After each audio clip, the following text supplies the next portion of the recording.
Good morning, students. Today we are going to start our next topic, National Political Party, which is included in your lesson 6 of civics.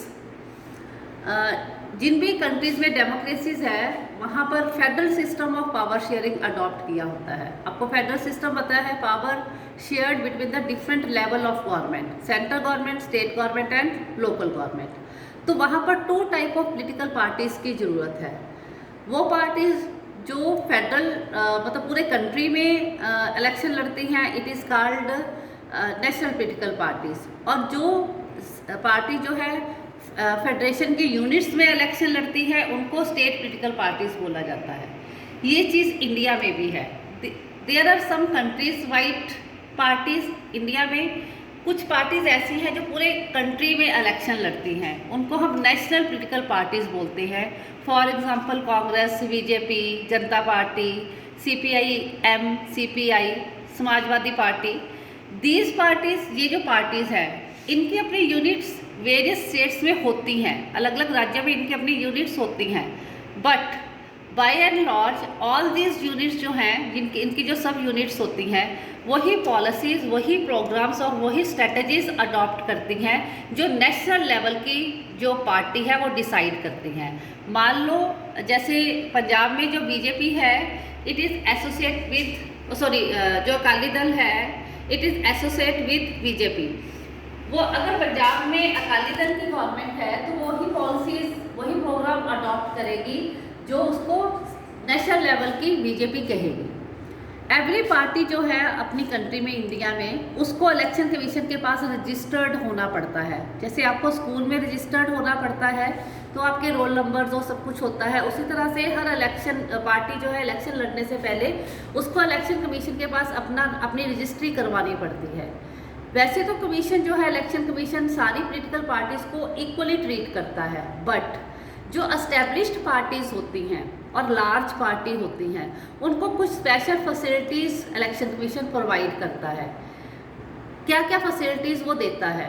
In established parties का unique symbol होता है चुनाव चिन्ह। Symbol पता है? चुनाव चिन्ह। Only जो ऑफिशियल कैंडिडेट होते हैं उस पार्टी के, वही ये इलेक्शन सिंबल यूज़ कर सकते हैं। जो ये पार्टीज़ होती हैं एस्टेब्लिश्ड पार्टीज़, उनको ये प्रिविलेजेस और सब अदर स्पेशल जो प्रिविलेजेस है, फैसिलिटीज़ है, उनको जो मिली होती है उनको हम रिकॉग्नाइज्ड पॉलिटिकल पार्टीज़ बोला जाता है। अगर आपको क्वेश्चन आता है what do you mean by recognised political parties, the parties which got the special facilities and privileges from the election commission are called recognized political parties। ये जो इलेक्शन कमीशन है वो उसने डिटेल में क्राइटेरिया सेट किया हुआ है कि किस पॉलिटिकल पार्टी को नेशनल पॉलिटिकल पार्टी रिकॉग्नाइज्ड करना है, किस पॉलिटिकल पार्टी को स्टेट पॉलिटिकल पार्टी रिकॉग्नाइज्ड करना है। अब जो मैं आपको करवा रही हूँ बच्चे, उसका क्वेश्चन बहुत इंपॉर्टेंट है। How a party recognised as state party? A party that secure at least 6% of total votes.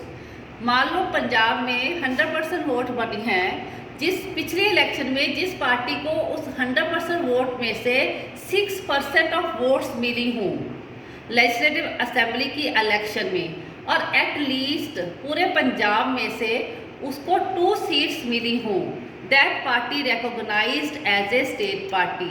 6% of total votes and 2 seats. ये क्वेश्चन इंपॉर्टेंट है, इसलिए मैं इसको बार बार रिपीट कर रही हूँ। वो party in future state party जो है रिकॉग्नाइज्ड हो जाएगी और आने वाले हर इलेक्शन में वो उस स्टेट में से इलेक्शन लड़ सकती है। अब जो मैं करवाऊंगी, how a political party recognised as a national political party, a party that secure at least 6% of total votes in Lok Sabha election. अगर कोई भी पार्टी जो है पिछले लोकसभा के इलेक्शन में टोटल वोट्स में से उसको 6% वोट्स मिली होती हैं और एटलीस्ट पूरे इंडिया में से उसको 4 स्टेट्स में उसने इलेक्शन विन किए हों और उसको एटलीस्ट 4 सीट्स मिली हों, तो आने वाले इलेक्शन में हर बार वो नेशनल पॉलिटिकल पार्टी के तौर पर लोकसभा की इलेक्शन जो है लड़ सकती हैं। एटलीस्ट 6% ऑफ वोट्स एट 4 जो मतलब असेंबली इलेक्शन और 4 ही सीट उसको लोकसभा में मिली हो, that party is called recognised national recognised political parties. According to this classification, ये आपकी बुक पुरानी है जो इसमें स्मार्ट बोर्ड में फीड है। नई बुक में जो है according to the 2017 7 national political parties जो हैं रिकॉग्नाइज्ड हो चुकी हैं। According to the 2017 7 national political party recognised हैं। अब हम उनके बारे में एक एक करके पढ़ेंगे, ठीक है। नई बुक में ये फर्स्ट में ये नहीं होगा, कोई और पॉलिटिकल पार्टी होगी, लेकिन ये भी करनी है। सबसे पहले हम इंडियन नेशनल कांग्रेस, इसकी एब्रीविएशन है INC। ये भी 1 मार्क्स में क्वेश्चन आ सकता है, इसकी फुल फॉर्म, इसका इलेक्शन सिंबल पूछा जा सकता है। इस INC को, इंडियन नेशनल कांग्रेस को, कांग्रेस पार्टी के नाम से जाना जाता है। पूरे वर्ल्ड की ओल्डेस्ट पार्टी है, बनी ये 1885 में, और इसको बनाने वाले एक अंग्रेज ब्रिटिश ऑफिसर थे AM ह्यूम, उन्होंने इसको बनाया था। और 1885 में बनने से बाद इनमें कई टुकड़े हुए, स्प्लिट्स हुए। इंडिया की पॉलिटिक्स में जैसे ही इंडिया इंडिपेंडेंट हुआ था, सेवरल डिकेड्स में, मान लो ये समझ लो आपको कि 47 के बाद 30-35 ईयर तक इसका ही डोमिनेंस रहा है, कांग्रेस पार्टी का ही डोमिनेंस रहा है। स्टार्टिंग में कांग्रेस पार्टी जो है, उनके लीडर थे जवाहरलाल नेहरू, और फर्स्ट प्राइम मिनिस्टर। पार्टी जो थी, इसकी जो मेन पॉलिसीज़ हैं, पॉलिसीज़ आपको पूछी जा सकती हैं। इंडिया को एक मॉडर्न कंट्री बनाना चाहती थी, सेक्युलर कंट्री बनाना चाहती थी। सेक्युलर का मतलब सेक्युलरिज्म, धर्मनिरपेक्ष राज्य बनाना चाहती है। डेमोक्रेटिक मीन्स लोग जो हैं अपने रिप्रेजेंटेटिव्स खुद चुने। Republic means head of the state is not nominated but elected. इस तरह का जो इंडिया होना चाहिए। ये पार्टी 1977 तक लगातार जीतती रही, एक बार भी ये नहीं हारी। 77 में ये लोकसभा की इलेक्शन में हारी, देन 80 में फिर जीती, 89 तक फिर इसका ही रूल रहा। आफ्टर 1989 इसकी स्पोर्ट जो है धीरे धीरे डिक्लाइन होनी शुरू होगी, क्योंकि इसके टुकड़े हो गए थे और इसका एक टुकड़ा अलग होकर जनता पार्टी बना था। लेकिन फिर भी हम ये नहीं कहेंगे कि कांग्रेस पार्टी को लोग भूल गए हैं। ये एक सेंटरिस्ट पार्टी है। अब अगर आपको क्वेश्चन आता है what do you mean by a centrist party, the party which is neither rightist nor leftist. Rightist वो पार्टीज होती हैं जो कैपिटलिज्म को प्रपोंड करती हैं, लेफ्टिस्ट वो पार्टी होती हैं जो सोशलिज्म को आगे लेकर आती है। लेकिन कांग्रेस का ये मानना है कि कुछ हमारे जो सेक्टर्स हैं वो पब्लिक होने चाहिए और कुछ सेक्टर जो है वो प्राइवेट होने चाहिए।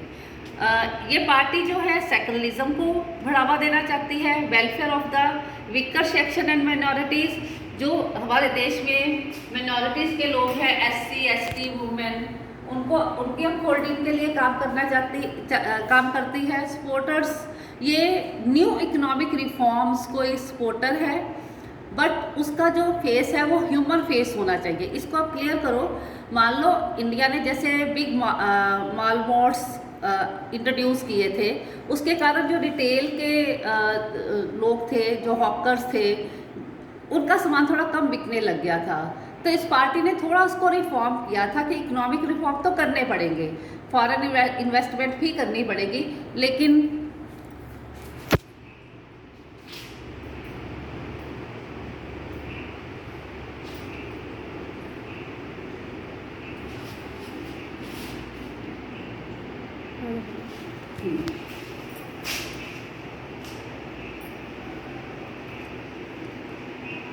हाँ जी, फॉरेन रिफॉर्म्स तो करने पड़ेंगे, बट लोगों का नुकसान ना हो। 2004 में जो इलेक्शन हुए उसमें जो लार्जेस्ट पार्टी बनकर सामने आई, 145 मेंबर्स इसके थे। लोकसभा के इलेक्शन हुए थे जब, उसके बाद इसने एक अलायंस बनाया। इस अलायंस का नाम याद कर लेना, यूनाइटेड प्रोग्रेसिव अलायंस, ठीक है। UPA की गवर्नमेंट बनी थी, कोलिजन गवर्नमेंट बनी थी। 2018 में जो इलेक्शन हुई थी उसमें भी ये विन की थी और इसकी मतलब मेजॉरिटी हुई थी। एट प्रेजेंट करंटली अगर इसको बोले हम तो ये पार्टी जो है एज ए ओपोजिशन पार्टी के तौर पर काम करती है। तो बच्चे जो आप ये जो आज मैंने करवाया है कांग्रेस पार्टी का, ये आपको अलग से कांग्रेस पार्टी भी पूछी जा सकती है या किसी न किसी पॉलिटिकल पार्टी के साथ इसका कंपैरिजन भी पूछा जा सकता है कि compare the policies of Congress party and BJP, किसी एक के बारे में आपको इसके पूछा जा सकता है। आज की वीडियो में इतना ही, मैं पीडीएफ में सेंड कर दूंगी और आप क्वेश्चन को अपनी नोटबुक्स में लिखना और याद भी करना। ओके।